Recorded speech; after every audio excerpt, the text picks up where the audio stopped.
Here are 5 keys to the game for the 49ers when they take on the Vikings on Monday night. 1.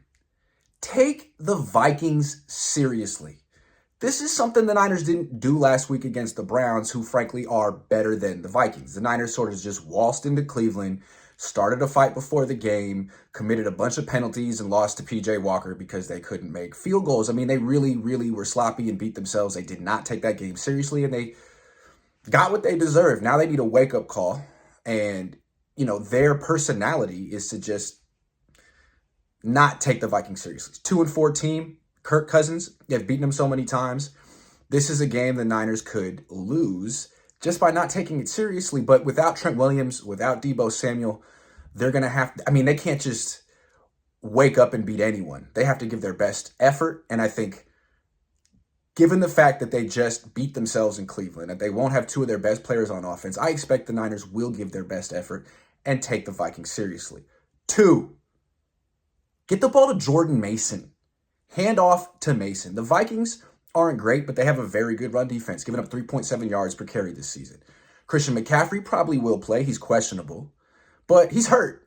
Oblique strain. In the last 2 games, they've given him 30 carries. He has 94 rushing yards. That's 3.1 yards per carry.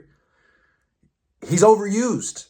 He's hurt. He needs a breather. Jordan Mason in the last 2 games is averaging 6.4 yards per carry. Niners going to have to run the ball effectively against the Vikings to win this game. Not easy to do. Give the ball to Jordan Mason. 3, on offense. Throw the ball to George Kittle. No Deebo Samuel. They need Kittle to step up. Last game, he had 2 targets, 1 catch, 1 yard. 2 games before that, he had one catch for about 9 yards against the Cardinals. In between, he had 3 touchdowns on 3 targets against the Cowboys. They need a game like that. This is national television. George Kittle likes to show out on national television. This is not the game to keep him in the block. He needs to produce as a receiver. Give him 5 targets at least. That's on Kyle Shanahan and Brock Purdy. Get the ball to George Kittle. 4, pick up the blitz. Vikings blitz more than any team in the league. You saw what the Giants tried to do to the 49ers. Week 3, they blitzed them into oblivion, and the Niners, it was a close game. They had 17 points late, then they finally pulled away. Now, the Vikings have more talent on their defense. They have Danielle Hunter, who has 8 sacks through 6 games. The Niners have no Trent Williams. Most likely, he's doubtful.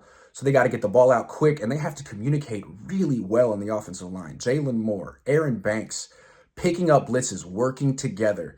Let's see their communication. Let's see what a full game of Jalen Moore looks like at left tackle. Really, the ball should come out quick, but the communication on the offensive line will be key. And then finally, 5, pressuring Kirk Cousins. This is a one-dimensional team, the Vikings. They don't run the ball. They run the ball less than any team in the league. 32nd in attempts out of 32 teams. They throw. And they don't have Justin Jefferson, the best wide receiver in the league. So they're going to drop back a million times. Kirk Cousins is going to give you 2 pick opportunities. He's going to probably fumble. He makes a lot of nice throws, and he makes, goes through his reads and stuff, but he's a disaster waiting to happen, especially under pressure. Vikings have 2 really good offensive tackles in Christian Darrisaw and Brian O'Neill. Nick Bosa and Randy Gregory will have their hands full, but this is going to be a big game for Eric Armstead and Javon Hargrave and Javon Kinlaw. That pressure up the middle is going to ruin Kirk Cousins, and if they can pressure him in his face, the Niners ought to win.